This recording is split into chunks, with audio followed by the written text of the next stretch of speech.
Hey everybody, welcome to Revolutions Reconsidered, a deeper dive into the podcast Worlds Turned Upside Down that allows us to unpack some of the sources, stories, and contributions that make up the show. I'm Dr. Lynn Price-Robbins, and I am joined today by Dr. James Ambuske, creator of Worlds Turned Upside Down. Thanks for joining us today, Jim. Well, Lynn, thanks so much for having me. I'm really excited for these series of conversations about our show. Well, of course, I've listened to the first episode, and I think it's absolutely fantastic. And so I want to start with a bigger picture. Mm-hmm. How did you come up with this concept for Worlds Turned Upside Down? How is it conceived? And what is the goal of it? Did you start with a goal and then decide how you would reach that goal? Or was it sort of the idea and then what do you want the idea to achieve? All terrific questions, and I'll take it in kind of two parts. The original idea for what became Worlds Turned Upside Down was that it was going to be a book. As audiences probably know, there's this little thing approaching of the 250th anniversary of the Declaration of Independence, and I was at the point of my career where I still am actively laboring on my first book, but I was beginning to think about what's that second book going to be. And I'm a historian of the American Revolution. My background is actually in Scotland in the American Revolution, but I started to get the itch to write what we call a synthesis, sort of a big narrative history that incorporates new scholarship in the last several years to update our understanding of this period. And so I started to think about the Revolutionary era in terms of like 5 distinct phases. So the crisis, right, which is season 1 of our show, it covers the collapse of British authority in North America that then makes a revolution possible. Mm-hmm. The second sort of tent pole there would have been what I'm calling the War of Reconciliation, pushing back against the idea that it was a war for independence from the beginning, when in reality, many British Americans who do rebel, or at least resist in the opening moments of what we call the revolution, wanted to stay within the British fold. And why not? For reasons that listeners will just have to wait to find out. And then we would move on to a next phase, the War of Independence. What it sounds like. But what does it actually mean to wage a war for independence? It's one thing to declare it. You actually have to win it. And that's where international support becomes extremely important.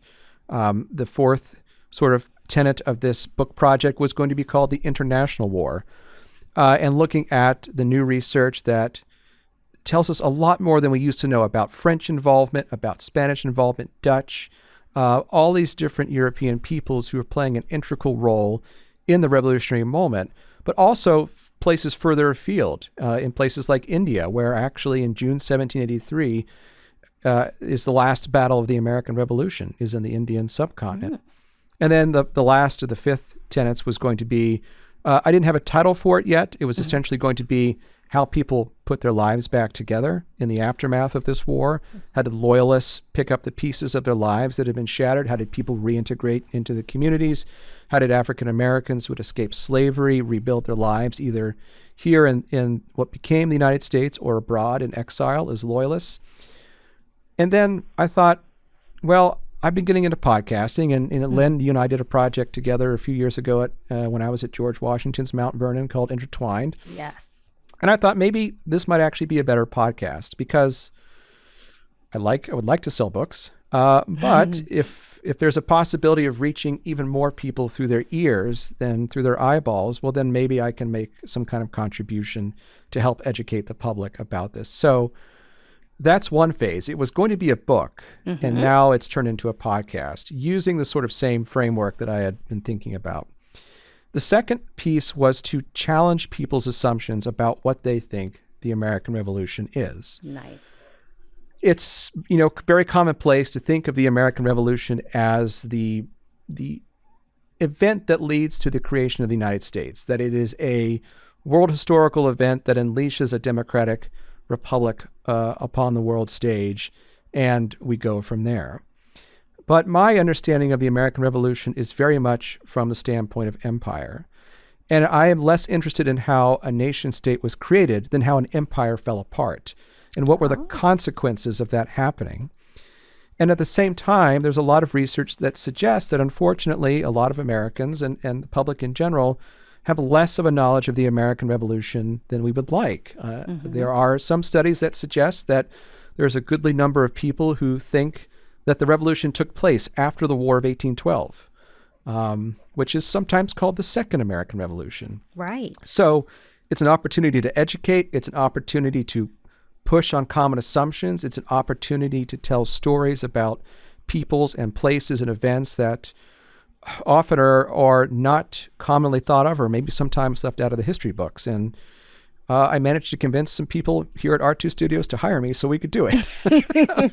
Well, I think they made a really good choice. And I love your concept of wanting to overturn assumptions and to learn new perspectives. I know one thing that when I study the American Revolution that I always have to fight to myself is that it feels like it's a foregone conclusion and it was anything but.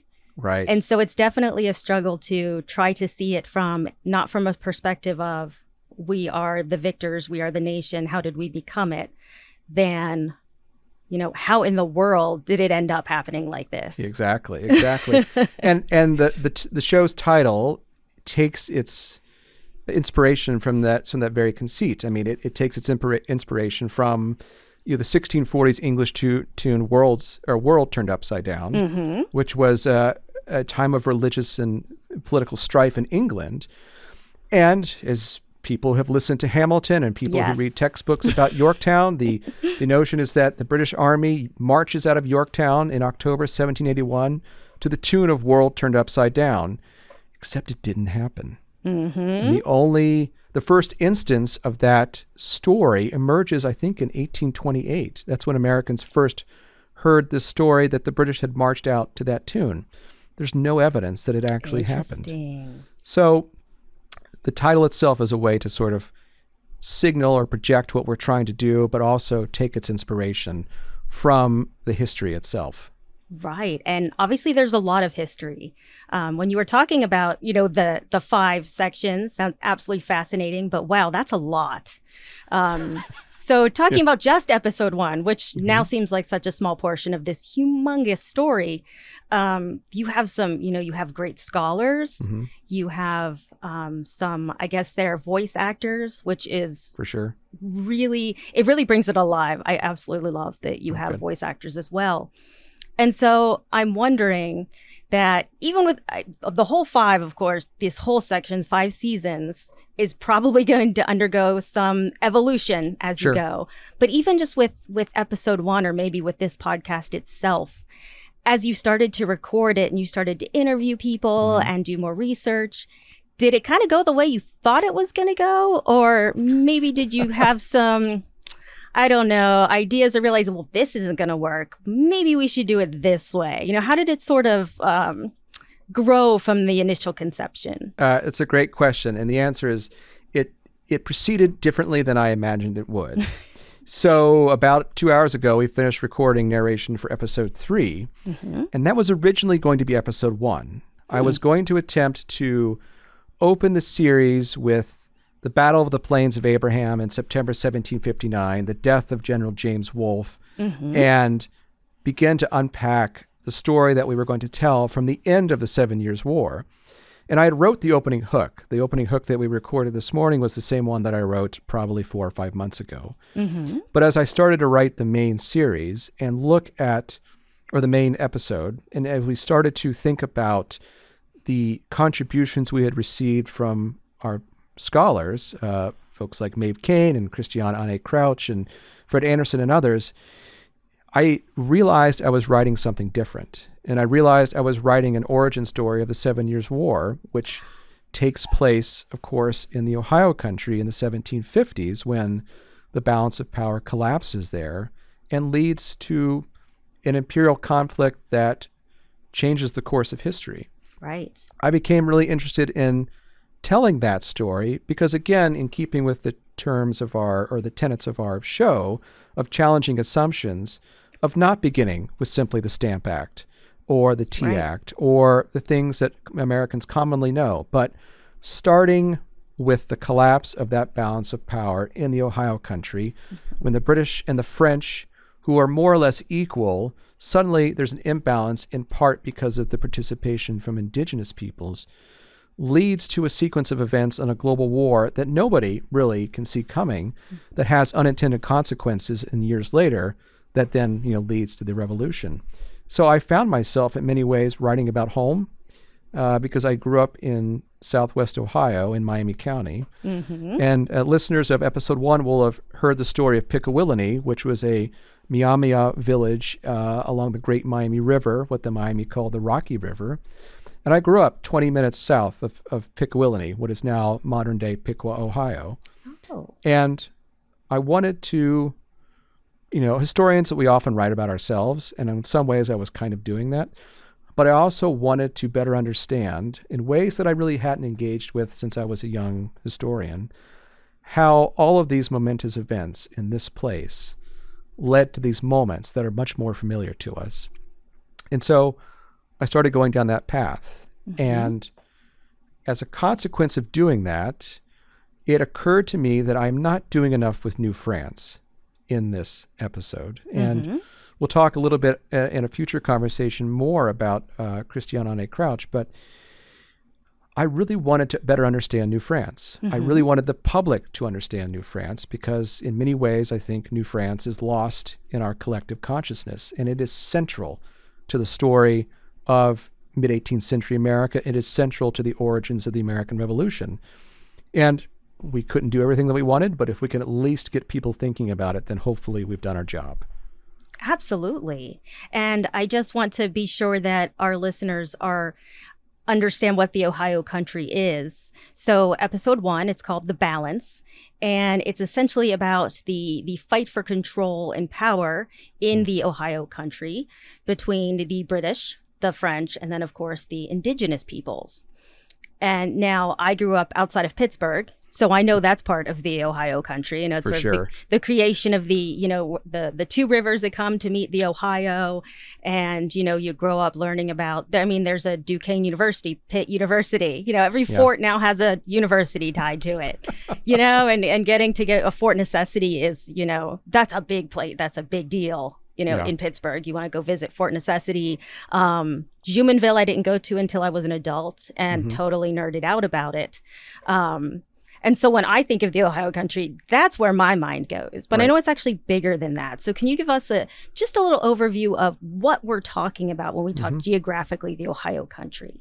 When we're talking about the Ohio country, we're essentially talking about the area south of the Great Lakes that encompass Western Pennsylvania, as where you're from, and talking about just now the areas sort of north of the Ohio River, modern day states of Ohio, Michigan, parts of Indiana. The Illinois country was something considered different, but really just sort of a frame of reference. We're thinking about that space that early Americans in the 1790s would eventually come to call the Old Northwest. But what I would call the real Midwest, unlike some of the other states to the further west, and so we're thinking about that space and flyover country. Today it's people sort of mock the Midwest or Ohio and those places as flyover country, but in the 18th century those places changed the course of history. Absolutely, and even today, if you're a history nerd, you want to go to these places. They are absolutely necessary stops and visits. Exactly, and one of the things that growing up there, it was always sort of very clear that the landscape was sort of early 19th century to mid 19th century, with some sort of remnants of the late 18th century. But in this project, in revisiting those spaces in this project, I was reminded about how profoundly those spaces are very both indigenous, but also extremely colonial. Right. You don't have to scratch the surface very hard to find place names, to find remnants of buildings and forts and settlements that were thriving communities in the 17th and 18th centuries. And it has been kind of a nice tour down memory lane in some ways. It is, isn't it? It's fun to learn where all of your childhood places actually got their names. Yeah, for sure. Yeah, it's kind of impressive. So focusing now just on episode 1, since we did this for the whole series, what is your main goal for episode 1? What is the main thing that you want the audience to walk away with? The main thing we want the audience to walk away from is how a balance of power that had existed in a very fragile state from roughly the end of the 17th century through the mid 18th century that positioned the British, the French, and indigenous peoples like the Delawares, like the Myaamia, like the Shawnee, and most especially the Haudenosaunee, who were in northern New York, how those relationships created some sense of stability through trade, through diplomacy. It's not to say that everything was peaceful, whatnot, but that this was a very dynamic space full of people who were trying to accomplish a variety of different goals. Mm-hmm.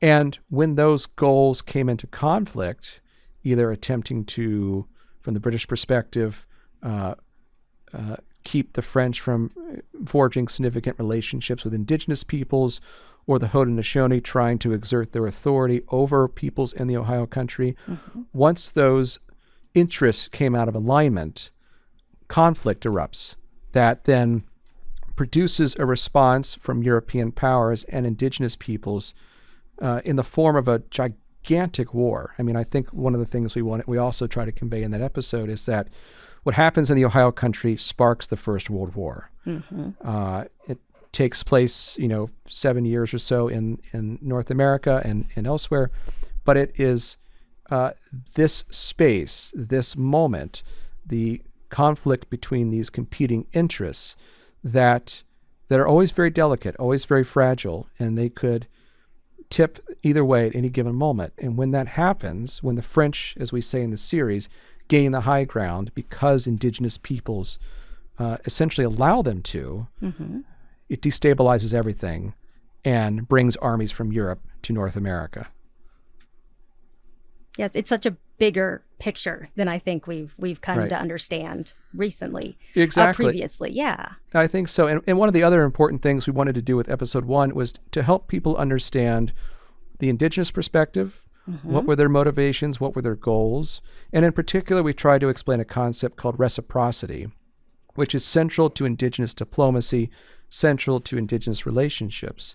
And it was hard for Europeans, settlers at the time, to understand, and it's hard for us to understand still. But essentially, reciprocity is a constant maintenance of relationships, a constant attending to relationships between peoples, between your communities, between plants and animals. And if you fail to do that, if you fail to show regard and respect for those relationships, then unfortunate things can happen. Right. And yeah. I think this actually sets up our clip really well, because it's hard to deny that perhaps the most impacted in all of this are the indigenous peoples mm-hmm. who belong in, who have lived in the Ohio country and are now being introduced to the Europeans who have decided that this land is free for the taking. Right. And so the episode really talks about the impacts on the indigenous peoples. And so would you like to tell us a little bit about the clip we're about to hear, an interview by an absolutely fantastic scholar, George Ironstrack? For sure. So George Ironstrack, he's a citizen of the Myaamia tribe of Oklahoma. He is the assistant director of the Myaamia Center at Miami University in Oxford, Ohio. And George and I did our master's thesis together at Miami under a scholar named Andrew Caton. And George is like one of the smartest people I know. And I found myself over the course of this project beginning to write about Pickawillany. And I remembered that George had written his master's thesis on Pickawillany, not only simply on what happened to that community and its destruction, but how it lived and how it thrived. Mm-hmm. And I reached out to George, and we had a terrific interview in which we talked about the history of Pickawillany. But in the clip we're about to hear, he talks a great deal about what's happening to indigenous peoples in the Ohio country generally from the time of European contact, and how European contact alters balances of power, contributes to the dispossession of native peoples, contributes mm-hmm. to the decline of native populations because of disease. But it also, in some instances and in very significant ways, leads to conflict among indigenous peoples themselves. Right. That, in the case of the Myaamia, results in them being forced out of their homelands for a very considerable period of time. And so when we meet the Myaamia in 1740s, 1750s in our story, they are just coming back really into their traditional homelands from being displaced in the 17th century as a consequence of European contact and as a consequence of indigenous actions. All right, let's listen to that clip now. All right. So the conflicts that really slammed into Myaamia communities following the arrival of Europeans in North America changed our people in ways that we cannot fully understand today. This isn't necessarily true of all people in the Great Lakes, but for Myaamia people, I think it's fair to say that the conflicts and disruptions like disease and migrations that even preceded the Beaver Wars in the mid-1500s, that those conflicts shattered many of our communities. And most of our people became refugees, fleeing first disease and then later Haudenosaunee people as they moved west from their homelands into the homelands of our people and our neighbors, and forced us to move to the fringes of what we call our homelands today and build alliances, much closer alliances with people that had been, more distantly related to us prior to that period. And I think it's fair to say in that early period, Myaamia people are just looking to survive. And it's slowly and painfully a process of coalescence into new communities. And there's a lot of loss in that process of coalescence and the building of new diplomatic relationships, especially with the Mehtukushia, the French, who entered our villages, which were really refugee communities at the time, and helped build a new system of alliances that could push back against the Haudenosaunee and their allies and fight our way back into our homelands, and eventually lead the way towards a peace at the Great Peace of Montreal that created, I think, a pretty lasting set of relationships between us and the Haudenosaunee. So what I love about this clip is that it actually made me think about how during the French and Indian War, during this time period, how the indigenous peoples were able to assert themselves to actually influence and manipulate the French and British in the Ohio country. Exactly. Just in a way that it's nice to see that they were sort of doing to the Europeans what the Europeans were attempting to do to them. So can you tell us about how, the people like I'm not going to say it. Haudenosaunee. I don't want to mispronounce it. Sure.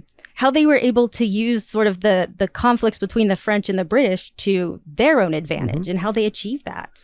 It's a great question. And one of the things we try to convey in the episode is that the Haudenosaunee are really probably the most powerful people in Eastern North America. It's easy to think about the British or the French, but it's the Haudenosaunee, the Six Nations Iroquois, that might be more familiar to listeners. They have, in a very real sense, control of these spaces. And as you heard George talking about, one of the things that happens in the 17th century is something called the Beaver Wars. The Beaver Wars are the result of European interest in the beaver fur trade. Beaver furs have become a huge luxury in Europe for all kinds of reasons.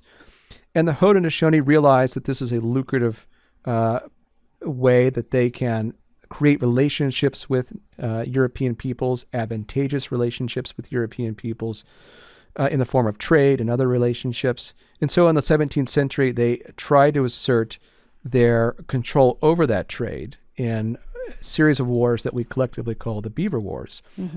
As a consequence of something called the Great Peace of Montreal of 1701, in which the Haudenosaunee and I think something like 35 other nations make peace with the French, the Haudenosaunee find themselves in a neutral position between the British and the French.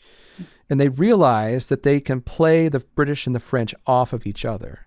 They can extract trade concessions, trade goods. They can extract other kinds of diplomatic promises from these two peoples. And they're doing so that they can protect their sovereignty, they can protect their homelands in what we now know as Western New York. They are extremely skilled diplomats. They are extremely skilled warriors. But also the thing to know about the Haudenosaunee and many other indigenous peoples is that they are making these decisions by consensus. As the name Six Nations implies, the Haudenosaunee are, in a sense, a confederation of many different nations. And within those nations, there are many different towns who each have their own opinions. And so one of the remarkable things I think about their history and about this history we're talking about is the way that they are able to develop a consensus that allows them to occupy this neutral position between the British and the French, but also claim the Ohio country as their hunting grounds and claim the right to speak for peoples like the Delaware and the Shawnee. They will be the ones who will get up in conferences with the British and the French, and they will speak on behalf of the Delawares and the Shawnee, and they are very keen to ensure that they can continue to do that. And that's a fabulous part of the story. And I think tying into that is what always piques my interest when I'm studying history, are of course stories and stories of individuals. Because when you have one individual and you can follow events through them, you have more of a personal take. And so I wanted to ask you a little bit about Tanahgrisson, but who most people probably have heard of as the Half King. Right. And so, well, first, and I know you explained this in the episode, but just quickly, can you explain to our listeners what exactly the Half King, what this title might mean and to whom? Right. It's an interesting title. I mean, so Tanahgrisson and Squirity and other Haudenosaunee are sometimes called half kings, and those names are given to them by the British, or to a lesser extent by the French. But it's a recognition on the British part that these men are delegates from the main Haudenosaunee Council Fire in Onondaga, and that they are responsible for speaking for sort of local communities of Haudenosaunee who have settled in the Ohio country. So some of the peoples that we meet are the Ohio Iroquois. The settlers sometimes called them Mingos. It's kind of it's uncertain whether or not that was the proper term for them at the time, but that's how settlers knew them. But we can think of them as either Ohio Seneca or Ohio Iroquois. Tanahgrisson is the Haudenosaunee delegate, essentially tasked with speaking for them. He is able to conduct negotiations on the ground, but he also has to take direction from Onondaga. And so and they're a fascinating kind of group, because the designation half king suggests that they have more authority than they might otherwise have, that they can act largely independently of the main Haudenosaunee, the main Six Nations, but they can't. But what Tanahgrisson sees in the Ohio country, and he only appears in our historical imagination in, I think, the 1740s, is when he first shows up in the archival record, is that he understands that the French presence, the building French presence in the Ohio country at the forks of the Ohio, undermines his authority and his negotiating power with the British. And it's for that reason that he's also willing to act as a scout for George Washington's expedition in 1753, and then again in the events that lead us to Jumonville Glen in 1754. And you were talking about this importance of consensus and agreement, and I believe that he believed that it would be more advantageous to side with the British. So it would be more advantageous for everyone in the Ohio country, for all the indigenous people in the Ohio country. So of course he wants to go after the French, but he's actually doesn't manage to get that consensus that we're looking for. So can you talk a little bit about how that impacted sort of his position and his power at the time?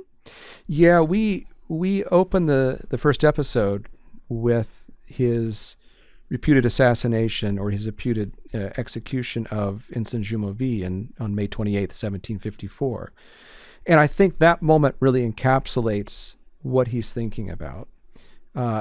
If they're able to demonstrate that through this action of killing this French officer, of killing a representative of the governor of New France, of killing a representative of the French king, that in and itself is an attempt to break French power and to assert his standing amongst his fellow warriors, and especially in the eyes of the British, to strengthen his own negotiating hand, that he, in fact, has the authority that he claims to have.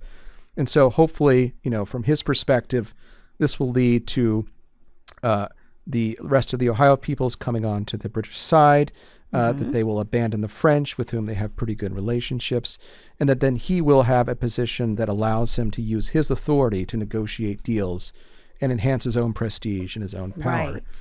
But it doesn't turn out that way.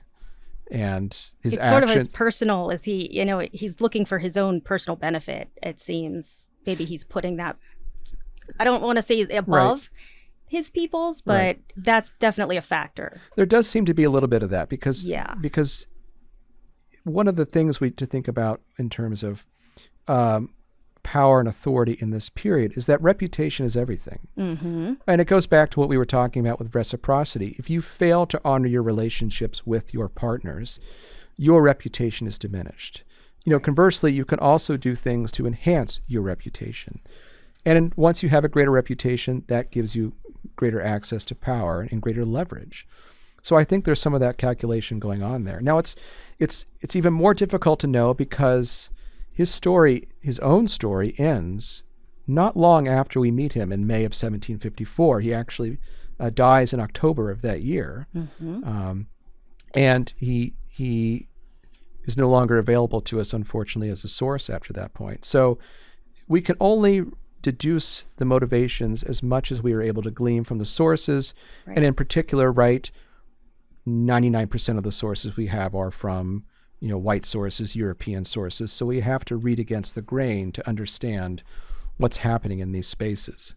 Absolutely. So I'd love to end this episode talking about the first time I ever heard of the Half King, and that's what they called him, was essentially the role that he played in starting the First World War. I know that we like to say, certainly in the United States, we like to say that George Washington started the First World War, right. But the Half King was part of that. And so can you sort of tell us give us the story, maybe even from a perspective that we're not used to, because Mm-hmm. I'm used to the George Washington started the war, a Half King did something, and we won the war. Oh, now we have the revolution. Exactly. Yeah. And it's tempting to start the story with Washington because he is there. He has been ordered by Lieutenant Governor Robert Dinwiddie to go to the forks of the Ohio to order Mm-hmm. the French off these lands, which are claimed by the British king. But unfortunately, I think it makes us want to imagine a Washington that is not who he is yet. I mean, it's tempting to sort of read back on this history of the Washington that he will become. George Washington has no idea what he's doing, and it really shows in this moment because he has some relationship with Native Americans. Mm-hmm. But he's more interested in leading this party to enhance his own prestige and his own social standing. He doesn't have a whole lot of military experience. He has even less understanding about native balances of power. And so he doesn't quite understand Tanahgrisson's motives. Mm-hmm. We open that episode from the perspectives of Jumonville when he's injured, laying after the attack. And what the simple sort of long and short of the story is that the French after the fall of Pickawillany in 1752 begin to make an aggressive push into the Ohio country. Mm-hmm. They claim these lands just as much as the British do, and they are willing to establish forts. They begin to establish a string of forts up and down the Ohio country on the eastern borders of, what would be the western borders of British America, in order to reinforce the king's claims. Right. And a great perspective to think about is not that George Washington starts the war, but how successful the French were in working within native balances of power, Mm-hmm. of paying attention to the relationships that allow them to have a significant number of native warriors at their side, but also just how fragile this is. The reason why Jumonville only has about 35 men is because he's been given reports that Washington is marching with several hundred. Mm-hmm. The commandant at the Fort Duquesne is insistent that they not try to provoke a war. They understand how fragile this is. And so they send a very small force under Jumonville's leadership just to intercept the British to try to get them to leave. They are on the same mission that Washington is, Mm-hmm. to order them out of the Ohio country.